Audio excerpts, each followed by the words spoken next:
أعوذ بالله من الشيطان الرجيم بسم الله الرحمن الرحيم Assalamu alaikum wa rahmatullahi wa barakatuh. Hörmətli Huzur TV tamaşaçıları, efirdə imamdan sırıq tapşırığı. Və əlbəttə indi Rabbimiz Allah bizdən razı bolsa idi, biz onun yolu boyunca barağa tırışabız. Həmin şuşu yolda barğanda türlü sorular öşürü. Mənə şuşu sorularga bizdən də proqramı sizə cavab tabarga bir buluşu bolsa idi. İndi Rabbimiz Allah hər birimizdən razı bolsun. Amin. Hörmətli tamaşaçılarımız, indi görüb turasız bugün bizdə qonaqda Qazanımızın ailə məşəti imam xatibi, ailə məsələləri boyunca Qazanımızda, Tataristanımızda tüp ekspertlarımızdan birisi Rüstəm Həzrət Xayrulin. Rüstəm Həzrət, Assalamu aleykum və rahmetullahi və barakatuh. Wa aleykum assalam və rahmetullahi və barakatuh. Həzrət, biz bugün ailə həm andağı bulğan problemalar tuğunda siləşəbiz. İndi tüp sorularga köşkənşi, şunday bir ekskurs bularaq debaytik ailəgə, ailə məsələsinə qarata deb aytsak, indi shunday bir kirish uchun sizga bir kichkinagina so'rov. Rabbimiz Allah g'ayla qirini yaratdi. Endi payg'ambarimiz de hadislarida aytadi, taloq degan so'z halol bo'lsa da shunday tagi makruh ko'ringan deb yaratmagan so'zlardan birisi deb. Lekin ishkina bo'lmasin, g'ayla problemalarsiz bo'lmaydi. Mana bu g'ayladagi kelgan problemalar uni nechuk qabul etirga? Allah'ın rahmeti bilen biz Müslüman halka biz təqdirge ışanğan. Yani Allah subhanahu wa ta'ala bizge təqdir bire. Hem bu gaile ol təqdir bilen bizge yazılgan gaile Allah'ın rahmeti bilen. Hem gailede bulgan türlü tavuşlar, türlü sınavlar biz onu sınav edip kabul ettik. Hem şuşu Allah subhanahu wa ta'ala mesela siz aradığız, ige qaytdığız, xatan sizni anlamagan, tavuşlana başlagan, şunda hazır cevap birsem Allah subhanahu wa ta'ala savabın birir mi, günahın birir mi? Mine şunu biz her vakit gaile işinde bulgan eybirlerin sınav etip kabul ederge tiyecmez. Hem Allah subhanahu wa ta'ala bereket onu şun nasip etsen, matur etip şu sınavların öterge nasip etsen. Hem şuluk vakitte mesela hatırlayız bir qaşan qıssada eytile Allah azze ve celle Adem aleyhisselam'ın yaratqaş, onu yapqa bırılsa anda akıl. Şundur motor ki efette akıl. Sen kimdi? Min akıldı. Nişlisin? Sen akıremdi, koy akıresin. Başın akıremdi. Hem mine kırgen akıl. Sol yakka bırılsan da şunday korkunç kıyafetinde aşu. Sen kim deyip soragaş? Min aşu dey. Yarara sen koy akıresin dey. Min de senin başın akırem dey. No anda bit akıl var. Min kırgende dey akıl gider dey. Mine şakure ailede de birisi aşulanğanda akıl gider. Mine akılsız kişiye biz neçe qarib biz. Yarar indi. Yarı mine şunda ok eğer de irigiz aşulana iken şu şey ol hazır aşulanğan şaqında ol akılsız hazır onlarga deşsen ol akılsız cevap verirge mümkün. Niterge mümkün. Ne kütme talaqlar şulay buldu bit Allah saqlasın. Şakure mine akılsız bulan vakitte ikincisi deşmesin, sabır etsin, nitsin bu sınav. Nişik mine şirlegen kişi yandan utebez bit birer ziyan kılmasın, nitmesin deyip birer bulak birip matur söz eytip mine nek şulay yokta eğer de gailede birer saşulana iken ikincisi anı şulay kabul etip nitip deşmişe. Tırsan hemin adetçe nikahlarda eytem 5 minut sabır eytegez. Su kabıp mı, konfet kabıp mı deşmi tırağız Allah'ın rahmeti bilen. Amin. Şulay bolsun da. Şuşa көңіллі cevaplardan Hazret indi biraz gına müşkilatlı bulgan sorularga da köşsek buladır. Duz gailede iri tanış kişi. Min özümnің tanış xatınımның kızı xuluqlı ikenin bilem. Ol tüp kişiге bulurga her vakit ihtibar üzerinde qalırga yaratam. Min аңа bu mümkünlükni berem hem ökünmeyim dey ol. Gailede ir tanış xатын kız mine kızı xuluqlı iken ir xатын kızını aldınğı rolga çıgarıga haqlı mı? Yani bu uçraqda yine bir dost özünün gailesi turunda söyleyeyim. Şuşa gailede iri ol tanış kişi көріп тұрабыз xатын kız indi ol şunday tege du xuluqlı, kızı xuluqlı. Hem özü ök şuşa ir algı planға mine çıgarıga haqlı mı degan soru bire Allah'ın gaile dostları. Umumen bizning onalarimiz bir her vakit aytaydilar, hatırlasanız iratul baş Хатын кыз муен кая телибез, башына анда барабыз. Аллаһ субханаһу ва тааля шулай яраткан. Хатын кыз ул хикмәт белән шушы башны әйләндерергә мөмкин. Хәтта ләкин шушы муенга әмерләрен кем бирә? Кая борылырга нитмәскәме? Баш бит. Баш. Шуңа күрә монда бергә булу хәерлерәк. Әлбәттә, бәлкем хатын кыз теге кызу дигән сүзне әзрәк алыштырсак, теге бик тырыш, әмма эшчән, ират әзрәк пассив, күбрәк телевизор карап утыра. Хатын кыз эшләй нитә, анарга ремонты да кирәк, анарга бакча да кирәк. Менә шундый хатын кыз, шунда ират ул барыбер бит гаилә башы булып кала. Муен бит өскәмендми. Һәм Аллаһ субханаһу ва тааля менә шундый тырыш, актив булган хатын кызларга шушы хикмәтен бирсен, баш урына менмәскә. Чөнки менә күпме без гаиләләрне күрәбез, кая бизнес леди хәзер дип әйтәләр, аны тырыша нитә, зур машиналар, зур аның бизнеслар, аны белән шулай чәй ичеп утырганда хәзрәт ди. Bütün нәрсәне бирер идем, ирем булсын, гаиләм булсын, тыныч кына утырыр өчен. Менә хатын кызның бәхете Аллаһ Тәала бушка нитмәгән бит, аның гаилә учагын саклаучы дип, хатын кызның бәхете бу байлыклар да түгел. Хатын кызның бәхете менә гаилә учагы. Гаилә учагы. Менә дуста сорау биргәч, бәлкем аларда да нәкъ шулай ук. Икенче мәсьәлә, бәлкем хатыны кызу канлы, теге тиз ашулана, тиз кыза. Бу икенче мәсьәлә. Икенче мәсьәлә, тиз кыза икән, ире аны аңлый, чөнки берсе су, берсе ут. Әмма гаилә Аллаһ субханаһу ва тааля менә шулай гаиләләрне берләштерә. Шунда инде ире хикмәтле кеше буларак аңларга тиеш. Хатыным утка өйләнгән икән, кызган икән, шунда аны ут шикелле тынычландырып, кочаклап, нитеп, бәлкем хатыны әйтергә мөмкин, әйдә, әзрәк миңа килмә, мин әле ашула, сынрак килерсең, үз халәтен үзе белә бит инде. Менә шунда сөйләшү Аллаһ субханаһу ва тааля безгә тел биргән. Ләкин ин зур хата булыр, кашан ир муен булса, хатын кыз баш булса, менә кашан әйләнелә, әнә безгә бит хак күрсәтәләр теге Европаларда, әллә нәрсәләрдә кызлар әллә нинди нәрсәләр ясап җигеткә әйләнәләр, әллә нинди дарулар эчеп, җигетләр әллә нинди дарулар эчеп кызга әйләнәләр. Менә бу зур хата. Аллаһ субханаһу ва тааля шунлардан сакласын. Аллаһ тааля ирне ир итеп яраткан, хатын кызны хатын кыз итеп яраткан. Һәм Аллаһ азза ва җал төрлечә яраткан. Хәдис шәрифтә әйтелә бит, Аллаһ азза ва җал хатын кызны кабыргадан яраткан ди. Ул кәкре, аны турайта күрмәгез. Менә хатыныгыз шундый икән, аны турайтып булмый. Булмый. Менә нинди бар, ул шулай аны кабул итегез. Кабул итегез. Аны үзгәртеп та булмый, нитеп та булмый. Хылкы да үзгәрмәс. Расулullah саллаллаху алейһи ва сәлләмнән сорыйлар бит. Я Расулullah, кешенең хылкы үзгәрәме? Тау югалды дип әйтсәләр, ышаныгыз ди, кешенең хылкы үзгәрде дип ышанмагыз. Ләкин әлхәмдүлилләh без мусульман халкы булгач, менә кызу булсынмы ул, тырышлык булсынмы ул, башка нәрсә булсынмы ул шариат таләпләреннән, Аллаһ Тәаләнең әмерләреннән чыкмаска тиеш. Әгәр дә мин гаиләнең башы, син нәрсә монда чүпрәк шикелле утырасың дип, менә шушы зур гынах, һәм Аллаһ субханаһу ва тааля сакласын, аннары вакыт үткәч, хатын шунарга үкенер. Менә ничек бизнес леди дип әйттек бит. Шулай утырып, күпме бит шундый хатын кызлар, кемнәр хәзер кияүгә чыгар идем, гаиләне карар идем, бөтен нәрсәне бирер идем дип.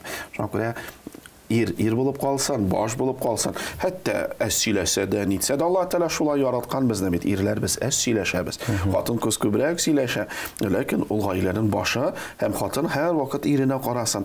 Берәр күрше кемдер әйтсә, ярар, иремнән сорармын, ирем нәрсә әйтер. Ир ярар дип әйтер, без аны белсәк тә, иремнән сорармын, ирем нәрсә әйтер дип, шул сүзне әйтергә онытмасыннар. Иншалла булсын. Инде алдагы сорау кичектә була, хәзрәт, бер туган озак еллар аралашмыйлар. Хәзер әти-әниләре дә юк. Берләштерүче кешеләр булмагач, бәлки алар инде аралашмасалар да, тик барыбер яхшыга өметләнәсең бит. Әйтеп карарсаң, тыңламыйлар. Эш аннан узган инде дигән сыман җавап кайтаралар. Аралашмаган бер туганны диндә кавыштыру юллары бармы икән дип, шундый менә Сихри Пeygamberimiz sallallahu aleyhi ve sellem dusturunda әйткән. Һәм шунда менә алдау мәсьәләсен Расулullah sallallahu aleyhi ve sellem шишеп әйткәч, алдарга ярый дигәч, кашан бер дусты килеп, мәсәлән, ике абый янына, каралы, синең бит энекәшең синең турында яхшыны сөйли, укына, бик гафу үтәнәсе килә, нишләргә микән дип, хәтта әйтмәгән булса да алдады. Расулullah әйтә, менә шушы дуслаштырыр өчен, ярый шуңа күрә менә бәлкем шушы сорауны биргән дә дуслары, шушы ике абыйны дуслаштырырга тырышсыннар. Шулык ике абыйсына әйтә торган сүз Расулullah sallallahu aleyhi ve sellem нәрсә ди? 3 көннән күбрәк бер-беребезгә ашу тотарга ярамый ди. Шуңа күрә иң хәерле кем, хәтта хаклы булса да, иң хәерле шул ки, кем беренче килеп ассаламу алейкум, абыеммы, апаеммы, гафу ит инде, әйдә, нитик, хәзер әти әни дә юк, бергә аш уздырыйк, бергә дуа кылыйк, бергә курбан шалыйк дип, менә шундый әти әни бу дөньяда булмаса да, бәлкем әти әни сәбәпле дуслашырлар. Каралы, әтиләрдә бит хәзер шарлыган да искергән, әйдә берләшеп, нитик әле шунда кочаклашып, гафу үтенеп, һәм Расулullah sallallahu aleyhi ve sellem әйтә, иң беренче кем килә, ул хәерлерәк ди. Аллаһ алдында, кешеләр, туганнар алдында булмас, Аллаһ алдында ди. Шуны менә Аллаһ субханаһу ва тааля әлбәттә шундый гаиләләр бик күп, һәм без аны күрәбез, без әлбәттә аны вагазлыйбыз. Кашан бик куркыта, менә шул мисалны китерәм, бер әби вафат булган, без аның янына килдек, теге әбиләр юарга әзерләнәләр, нитәләр, әниләре әле өйдә, шунда кызлары бу рәсемне мин бүләк иттем ди, бу вазаны мин бүләк иттем дип, алып нитәләр, Алла сакласын, менә шушы вак мөлкәт аркасында талашалар, спорлашалар, ашуланашалар, Алла Тәала сакласын иде. Һәм икенче мәсьәлә, һәрбер гаиләдә һәрбер, чөнки гаилә ул зуррак, без аны вак итеп күрәбез. Менә шул гаилә бит ул кем? Ул мин, минем балаларым, минем оныкларым һәм минем оныкларның балалары. Һәм шулар икенче яктан да ул минем атам, анам, әбием, бабаем һәм әбиемнән, бабаемнан әти, әниләре. Менә җиде. Миннән сен эшәү, миңа хатлы эшәү. Менә бу безнең гаилә, без менә шулай тирән карыйк. Һәм шунда гаиләдә бар аксакалмы, әти булмаса да бәлки әтинең энекәшеме, бар бәлкем акъяулыклы абыстайыбыз, әмма апабыз, туганыбыз, берәр яктан менә ул безнең һәрбер нәселдә олы кеше калырга тиеш. Һәм шушы олы кеше, шушы дуслаштыру тәртибен үз кулына каралы балалар, килегез әле, утырыгыз әле, ул шакырса икесе дә килер. Әйдә чәй ишеп, сөйләгез, нәрсә булды, шулай ярамый бит, әтиң, әниң дә бу дөньяда юк. Менә син дә, менә син әтиңә ошаган, син әниңә ошаган, нинди хәл бу дип, әзрәк орышып, әзрәк майлап, нитеп дуслаштырырга тиеш. Ягъни һәрбер гаиләнең шундый аксакал, акъяулыклы кеше булырга тиеш. Хәзрәт, кем инде бездә? Барлап алыгыз, ул бар. Анарга ешрак кунакка йөрегез, һәм менә шушы кем нәселдә иң олы, ул шушы дуслаштыру эшен хәл итеп бетергә тиеш, әти, әни урынына калган кеше дип санала. Шунда хәзрәт, менә бик күп ишеткән бар, андый теге апалы, сеңгеле килеш, абыйлы, энекәшле килеш, сөйләшми торган кешеләрне дуслар арасында да булырга мөмкин бит, инде бизнес аркасында яки башка нәрсә аркасында, гомумән инде менә ул кешеләрнең үзләренә нинди киңәш бирер идегез? Менә бәлки безне шул сөйләшми торган кешеләрнең берсе карыйдыр. Аллаһның рәхмәте белән без аңларга тиеш, һәм без һәр вакыт аны әйтәбез, бу сынау дөньясы. Һәм Аллаһ Азза ва Джалл сезгә иң авыр сынауны бирде, туганлык. Туганлык җипләре. Сөйкле Пәйгамбәрбез саллаллаһу алейһи ва сәлләм нәрсә ди? Әгәр дә сез бу дөньяда озын һәм хәерле тормыш телисез икән, менә үзегезгә, балаларга, аныкларга шушы туганлык җипләрен эзмәгез ди. Менә һәрберебез шуны телибез бит. Үзебездә, балаларыбыз да тауфиклы, иманлы, озын гомерле, хәерле тормышлы булсыннар дип, менә шунда мин менә абыем белән аралашмау аркасында, талашкан аркасында бәлкем менә Алла Тәала бәрәкәтен бирми, бәлкем Алла Тәала күбрәк сынау бирә, шуңа бу сынау Аллаһ биргән икән, без аны тиз арада бетерергә кирәк. Ярар, туганым, дустым, анда бизнес мәсьәләсендә төрле хәлләр булган. Бу дөнья фәни дөнья. Бу дөньяда калдырып бетерик тә, дуслашык тә, татулыкта яшик тә. Гомумән шушы бизнесменнарга әйтә торган сүзләр менә бергә кушылып башлыйлар икән, башлаган вакытта да ике машина аласыз икән, бер машина бер кешегә язылсын, икенче машина икенче кешегә язылсын. Чөнки хәтта аннары талашкач та, каралы, бу бит минеке, бу синеке дус булып китәләр. Шунда бүлешә башласалар, нитә башласалар, бер малда, бер мөлкәттә туганлык җипләрен зу өчен сәбәп икән бу мөлкәтнең бәрәкәте юк. Баш тартыгыз, нитегез, татулыкта, дуслыкта яшәгез. Һәм иншаллах дуслашсаннар, һәм әгәр дә сораулар кала икән, хәзрәт, ничек? Әйдә, менә без гаилә мәчеттә, безгә ир белән хатыннар да килә, дуслаштырырга тырышабыз. Шушы кардәшләребез ишетә икән, алар килсеннәр, дуслаштырыйк, нитик, иншаллах татулыкта, рәхәттә, бәхеттә булыйк. Амин, шулай булсын, хәзрәт. Сорауга күчәбез. Гомер буе ялгыз калган кеше турында мондый теория ишеткәнем бар. Яшьлектә сөйгән яры булган, бергә була алмаганнар, шул сөйгән яры аны башка кеше белән була алмасын өчен боздырткан. Нәтиҗәдә ул гомер буе ялгыз калган. Бу теорияне тормышта беренче тапкыр ишеткәнем булды. Танышларым арасында сөйләгән хәлләр бу. Хәзрәт, диндә бу теория дөреслеккә туры килә аламы? Тәкъдир мәсьәләсе дә бар бит әле. Ягъни теге бәлки аңа тәкъдирдә инде ялгыз калырга язгандыр, бәлки боздыртмаганнардыр дигән фикер дә бар. Алланың рәхмәте белән хәзерге дәврдә эшкәрүчеләр бик күп бит. Әгәр дә шикләнәсез икән, шушы эшкәрүче янына килегез. Ул сезне 1-2 сәгать эшкәреп, нитеп, анда әйтер, берәр бызым бармы, юкмы, чөнки сихер бызым ул хак, ул бар, без аны беләбез, күз тиюдә бар, Алла Тәала сакласын. Ләкин менә сез сорау биргәндә бер вакыйга күз алдына килә. Теге әзрәк шаярту вакыйгасы булса да, бер авылны су баса, һәм шунда берәү түбәгә менә дә утыра, көтә инде, Раббым мине нит дип. Шунда нәрсә белән, бер лутка белән МЧС кешеләре килә. Әйдә, утырыгыз, без сезне алып китәбез. Йо, мине Алла Тәала коткарыр ди. Ярар, яхшы булар, китәләр. Аннары су баса бит, күтәрелә, вертолет белән киләләр. Әйдәгез, су баса, үләсез бит. Йо, мине Алла Тәала коткарыр ди. Бу батып китә инде. Батып китә, Аллах алдында баскач, я Раббам, нишләп син мине коткармадың? Ничек ти? Сиңа лодка җибәрдем, вертолет җибәрдем. Нишләп син аларга утырмадың дип. Шуңа күрә бу ялгыз калган кеше бәлки үзенә сәбәп эзли. Әйтәләр бит, нишләп өйләнмисең? Менә идеал булган кешене эзлим. Нәрсә таптыңмы? Таптым ди. Ул нәрсә, ул да идеалны эзли. Менә без беребездә фәрештә түгел. Һәр беребездә төрле згылар бар. Төрле үзебезнең нәрсәләр бар. Кемдер иртәрәк ята, кемдер иртәрәк тора, кемдер күп ашый, кемдер әз ашый, кемдер ярата, кемдер яратмый. Төрле әйберләр бар. Шуңа күрә менә үзебезгә сәбәп тапмыйк. Һәм әлхәмдүлиллаһи раббил аламин, ул күбрәк кызлар арасында таралган бит. Менә ярату, мәхәббәт, йөрәктә нәрсә булырга тиеш. Нәрсә ул ярату? Гаиләдә иң беренче хөрмәт булырга тиеш. Менә бу яратам дигән, син бит бу эгоизм дип әйтик. Син үзең турында уйлыйсың. Аны яраткач, аның турында уйламыйсың бит. Менә бу хәзерге дәврдә мәхәббәтне әзрәк эгоистик әйбергә әйләндерделәр. Менә ул мәхәббәт булмый. Мәхәббәт ул башкача. Шуны нитәргә һәм хөрмәтле җегетләребез, ау кызларыбыз кемнәр? Юк, менә әни чыкмаска кушкан, мин аны яратам, башка бер кемгә чыкмыйм.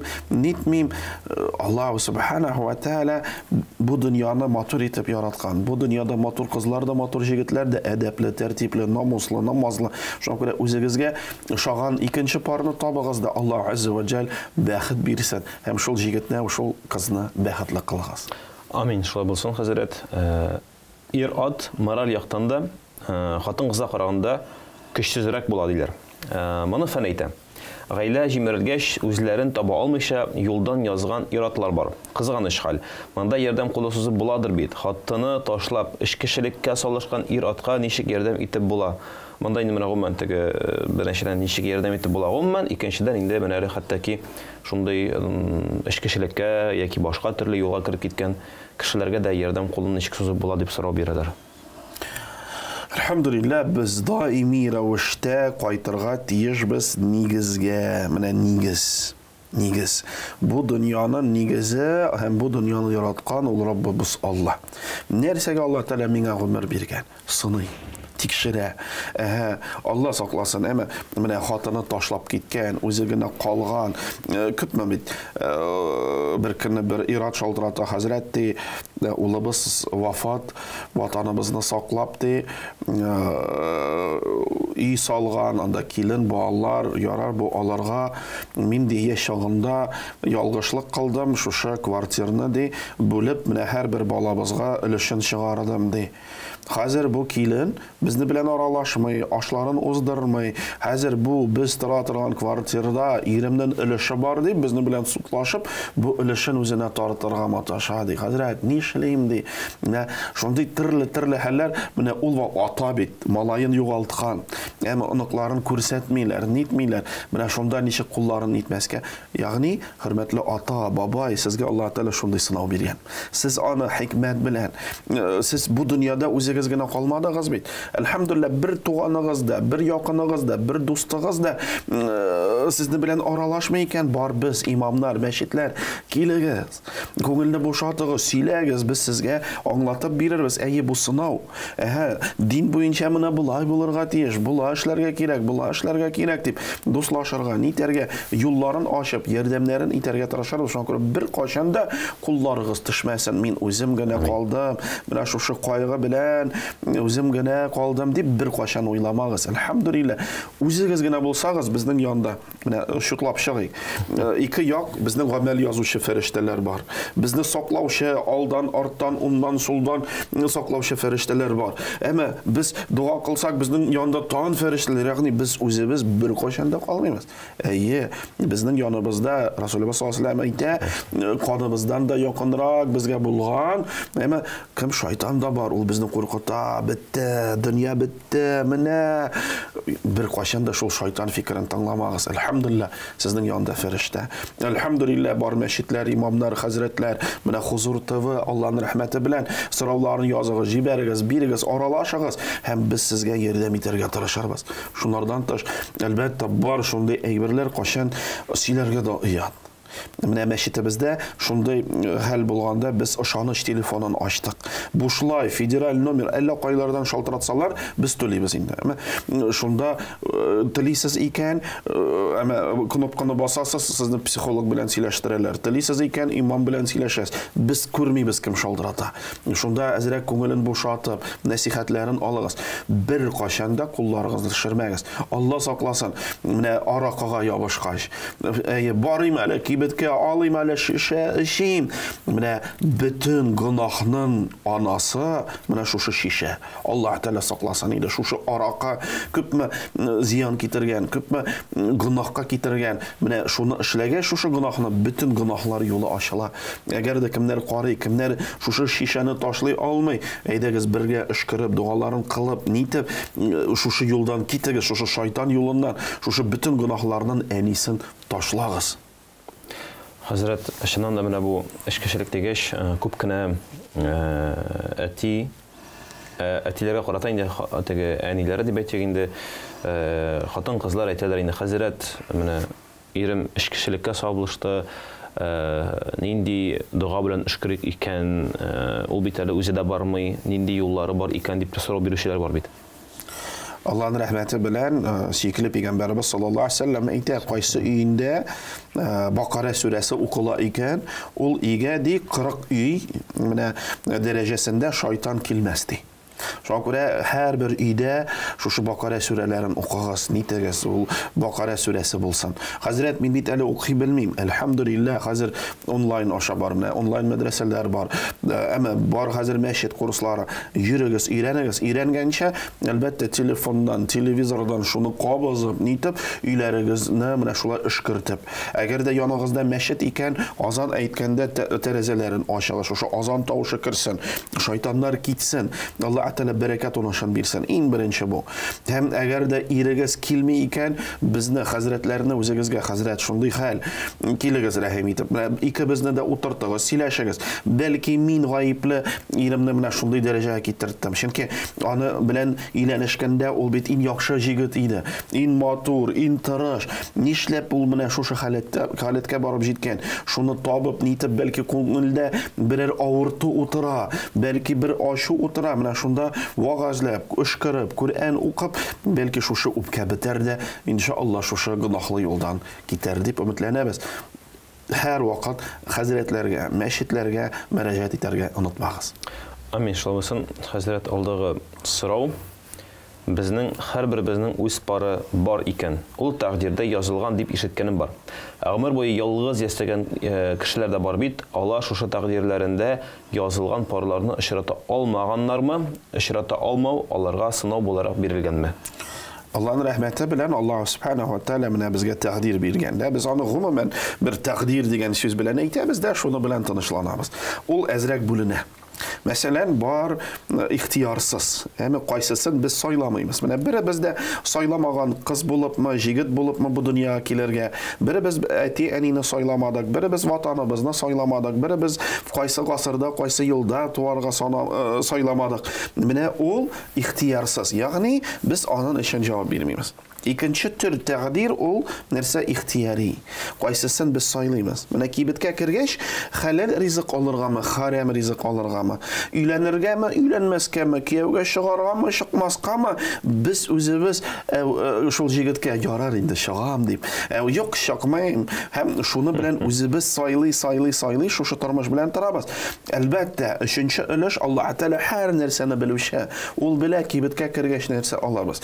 Ol bilək iylənəbiz mı yokma, kiyevgə шығabız mı yokma. Allah Teala hər nərsəni bilüşə. Lakin özümüz saylagan təqdir üçün halal ikən savab alabız, haram ikən günah alabız. Allah Teala saqlasın, həm də əməl dəftərimizə mənə şuşu ixtiyar bizning saylay turgan əməllərimiz yazılıb bara, həm biz əməl dəftərin tutub qiyamətdə Allah qarşına basırбыз. Şuna görə ömür boyu öyrənməgən mənə ol özü bit saylab əlbəttə Allah Teala'nı bilgən. Lakin saylab mənə şuşu özü günə qartayğan, mənə şuna cəmaətül müslimin hörmətli qızlar hörmətli jigitlərimiz, sizə zor öteniş. Başdan maşına bulsun, kvartira bulsun, onları öyrənəm, kiyevgə шығam. Hazret, min qız bularaq, indi mində də maşına bulsun, mində də nərsəm bulsun. Əgər də ol minə talaq birsə, min qaya kitim, öz kvartirama baram deyib. Şunday niyyət bilən öyrənələr ikən, şuşu qaylə yaşaya almaz. Niyyətimiz dürüst bulurğa deyə şunu unutmayıq. Birgə, bir-birimizlə bəhətlə qalırız, min anı bəhətlə yetər, mən olmayını bəhədlə yetər deyib, şu niyyətdən, şuna görə, şuşu, özüm görə tırırmın, nərsəgə bu jigitlər, bu qızlar kirək, Allaha tərtibli qız da yox deyib, türlü sözlər işləbiz. Elhamdülillah, var. Vaqtında ilənirgə kirək, vaqtında kiyevgə шығarğa kirək, vaqtında bala tabırğa kirək, hər nərsə öz vaqtında bulurğa deyir. Mənə şuşu yalğız qalğan kişilər turuna söz etkəndə xəzər bir ayırılğan parlar da var. Yaşarın түгел 10-15 ел, инде 3 бала, 4 бала алып кайтып, аннан соң инде, мәсәлән, яки ир, яки хатын сәбәпле берсенең шундый нәтиҗәгә килеп аерылган гаиләләр дә бар. Һәм бу вакытта, мәсәлән, безнең якта бит татар җирлекләрендә балалар бар, ана белән кала, менә бала, 3 бала белән әни ялгызы кала, мәсәлән. Һәм 4 бала белән ялгыз калган әниләр бар. Һәм әйтәләр анда бер инде 5 ел, 6 ел үткәч тә ник кияүгә чыкмыйсың дигәч чыгыр идек, алучы юк, мәсәлән, анда минем бит 3 бала бар, 4 бала бар дип. Мондый хатын кызларга нинди киңәш, һәм инде менә мондый хатын кызларны күргән, һәм инде бәлки шул ук аерылган яки теге әле өйләнмәгән, бер тапкырда өйләнмәгән, чөнки аерылган яшь кызлар да бар бит. Иратларга нинди киңәш? Монда менә киңәшме, әллә инде мәсьәләгә башка яктан карарга кирәкме? muhim. Birinchidan albatta yigitlarga aytadigan so'zlar, agarda uylanam deb balki sizda ayrilgan shunday qizlar bor ekan, ham shu bolalarning qori ekan, bolalarini tashlamagan ekan, siz shunday qizdan qo'rqmang, chunki u sizning bolalarini da tashlamas. Sizni da qorar, sizni da oshatir nitar. Ham siz mana shu shid bolalarni oshatqach sizga da savobi yozilar. Bu bir. Ikkinchisi, o'sha o'z bolalarini ani bilan qoldirgan irodlarga da aytadigan so'zim bor. Bola Alloh saqlasin, lekin shunday hal bo'lgach, bola ati bilan qolirga, din yog'idan ati bilan qolirga tiyish. Ya'ni ati qorarga, oshatirga, kiyindirga, bolalar bog'chasini olib borga, olib qaytirga, butunisi ati ustunda. Mana shuni atilar unutmag'iz, bu sizning vazifa. Ham agarda siz xotin yirtan ita oshata ekan, ul vaqtda siz mana butun shu narsaga ketgan oqshani onarga berib borga tiyishsiz. Ta'min etarga tiyishsiz. Shuni ayting. Ham anilar agarda siz yo'q, men o'zim bilan qoldirab, atiga bermayim deb, mana shu bola bilan bir-biringizni qiynamag'iz. Chunki bir-biringizni qiynay boshlaysiz bu bola bilan. Ham bola endi kimni atini yaratirganmi, anini yaratirganmi, ikkisini da yaratabit ul. Ul bit g'oyibsiz, mana siz o'rtaq til topmamga. Shunda mana bola bilan bir-biringizni qiynamag'iz. Ham eng xayrli bola ati bilan qolirga tiyish. Shunda endi qiz bola shu xotin qiz endi kiyevga da shiga ola, nita ola. Siz endi albatta bolalarni qarab uylanirga tilaysiz ekan, shunda endi yuri turgan qizlar qorasinlar, ha, qorali bu bolalar bilan ekan. Meni da shulay tashlamasmi ekan deb azraq qizlarda o'ylasin. Albatta alhamdulillah dunyoda yaxshi kishilar ko'proq, lekin turli xil bor. Mana bu xotin qizlarga endi kengash sabr bo'luga, chunki o'zlari aytdilar bit mana kuyovga chiqar edik, olushi yo'q deb endi shunday, chunki balki irod alimentini da to'lamaydir, xotin qiz endi bolalarga qarata ig'tibor kemirga mumkin, chunki ikki ishda, uch ishda ishlashga majbur bo'lar qaybirlari. Albatta Alloh taolo yordam bersin. Albatta sabrli bo'lirga Alloh subhanahu va taolo inshaalloh sizga tegiz yorin bersin, baxtli oila qurishga nasib etsin Alloh azza va jall. Ham yangidan biz oila mashti bo'larak bizda Adam bilan Havo oilani saqlov ham buldiruv o'zagi bor. Bizda bik ko'p yigitlar hazrat men bolali xotinni da olirga rizo, chunki o'zimda da bolalar bor deb, balkim keligiz inshaalloh bizning shunda xizmat etuvchilar sizga parni tobirlar, bir qachonda umidni uzmayga, chunki umidsiz shayton qana. Hazrat endi oldagi so'rov alhamdulillah mana ish masalasida xotin qizlarga nendek ishlarga yaray agarda eri ruxsat bersa deb aytdilar. Allohning rahmati bilan eng birinchidan xotin qiz o'l ishlarga tiyish agarda oilasidan vaqti qolsa. Mana oilada butun narsani ishlab, nitib bolalarga tarbiya berib, bo'sh vaqti qola ekan, mana shu bo'sh vaqtida. Ya'ni 8 soat, 4 soat, 5 soat, 10 soat bo'lmasin, mana ko'pmi bo'sh vaqt bor, chunki sizga eringizni da qarshi olirga kerak, nitarga da kerak. Eng birinchi mana shuni. Ishingizni baxtga alishtirmag'iz. Rizqni beruvchi Alloh, unda hazrat jetmay bitan ko'brak, onlari ko'p mana butun ajatlarini yopqash, nitkash birga tura olmaylar. Shunda endi albatta Alloh taolo rizqini beruvchi, agarda u eringizga rizq berar ekan, ularni ko'paytirib berar. Hozir siz da rizqni ola boshlagach, Alloh taolo eringizdan uni azaytir. Shuni unutmang. Alloh subhanahu va taolo ko'pmi kerak, shu xatli berar Allohning rahmati bilan. Ruxsat berar, butunisi jita, mana hazrat menga ruxsat nishik. Eng birinchidan shit erlar bilan tit qalmasqa. Ama o'zingizga qolmasqa. Ikkinchidan qoyatiga yovliq, namoz, mana dinga ziyoni kelmasin. Shuni qarag'iz, nitagiz haram bo'lmasin. Haram masalan bek ko'p so'rovlar beradilar, hazrat biz mana ki bitta ishlaymiz, haram aybirlar sotamiz, nitamiz. Alloh subhanahu va taolo saqlasin. Chunki hadis sharif bor, qo'ya Rasululloh sallallohu alayhi vasallam aroqi to'g'risida aytgan. Kimlar ustira aroqi yasarishin, sota aroqini yasarishin, shu aroqini olib bora, sota, nita, saqlay, ular butunisi Alloh taolaning la'nat ostida.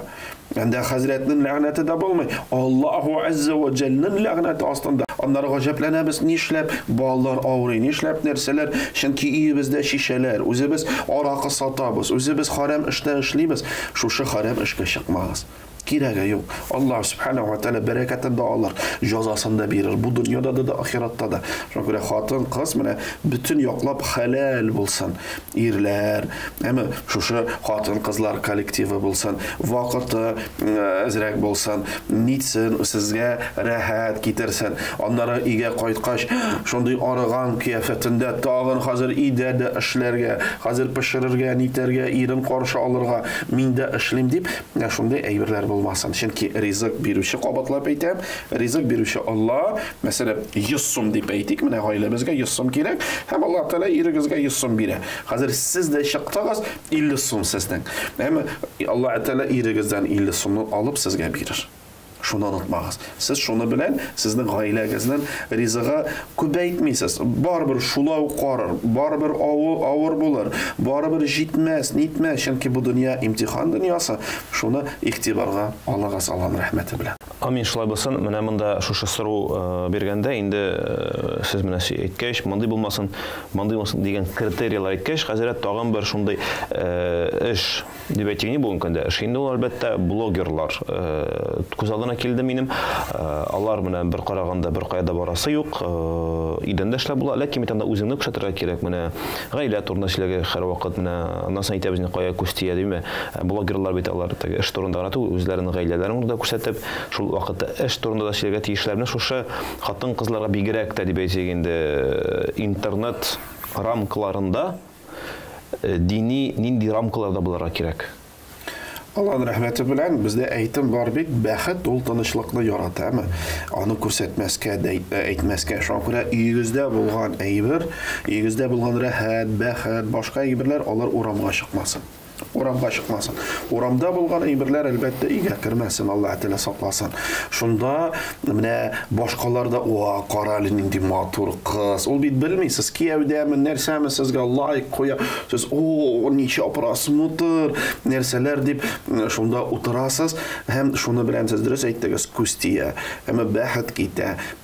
Шунда кызлар инде шундый, әгәр дә ул блогер, бәлки менә хасымы нинди шундый бит тренд сүзләре бар, бәлкем үзегезне күрсәтмичә, бәлки ирегезне, мәсәлән, ирегезне ниндидер эш. Әмма сез әйдә әле мин сиңа ярдәм итим.